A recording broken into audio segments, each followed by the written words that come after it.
இந்த மாதிரி விளையாட்டு அதிதின்னு சுத்திட்டு படிப்புல கோட்டை விட்ட நான் என்ன பண்ணான்னு எனக்கே தெரியாது. ஒழுங்கா படிச்சு நல்ல மார்க் வாங்கி நல்ல கோர்ஸ்ல ஜாயின் பண்ண பாரு. நாளைக்கு இந்த விளையாட்டு தான் உனக்கு சோறு போட போகுதா? அப்பா, நான் உங்க கருத்துக்கு எதிராக பேசுறேன்னு என்ன தப்பா நினைக்காதீங்க. இப்படிதான் நிறைய பெற்றவங்க நல்ல விளையாட்டு வீரர்கள்லாம் தங்களோட பிடிவாதத்தினால வேறு வழியில விட்டு விட்டுறாங்க. விளையாட்டுத்துறையும் சாதாரணமா நினைக்காதீங்கப்பா. இதுல இருந்தும் எத்தனையோ பேர் உலக அளவில் சாதிச்சிருக்காங்க. காலேஜ்லயும் கூட ஸ்போர்ட்ஸ் கோட்டாவும் இருக்கு.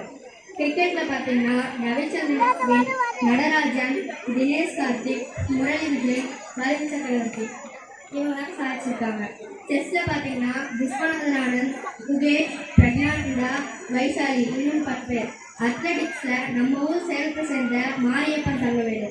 மற்ற வீரர்கள் இளவேணி வளரிவன், தருண் ஐயாசாமி, லக்ஷ்மணன், கமல்ராஜ். டென்னிஸ்ல பார்த்தீங்கன்னா ராமநாதன் கிருஷ்ணன், ரமேஷ் கிருஷ்ணன், பிரகேஷ் குணேஸ்வரன் இன்னும் எத்தனையோ பேர் விளையாட்டுத்துறையில பெரிய பெரிய லெவலில் ஜெயிச்சிருக்காங்கப்பா.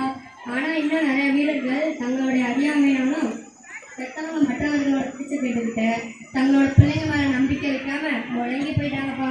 அந்த தப்பை நீங்களும் செஞ்சிடாதீங்கப்பா. என்னதான் இருந்தாலும் படிப்புல தானே நல்ல எதிர்காலம் இருக்குது. படிப்புக்கு பின்னால போனாங்கன்னா நீ நினைச்ச கோர்ஸ்ல சேர முடியும். அப்பதான் நிறைய சம்பளத்தோடு நல்ல வழியும் கிடைக்கும். உன்னோட எதிர்காலம் கஷ்டமில்லாம இருக்கும்டா. அப்பா, இங்க வாங்க, நான் ஒரு வீடியோ காட்டுறேன். அதுல எத்தனை பேர் எந்தெந்த துறையில ஜெயிச்சிருக்காங்கன்னு பாருங்க. முதல்ல நம்ம பெண்களுடைய சாதனை பாருங்க. அப்படியே வயசு வைக்கிறீங்க.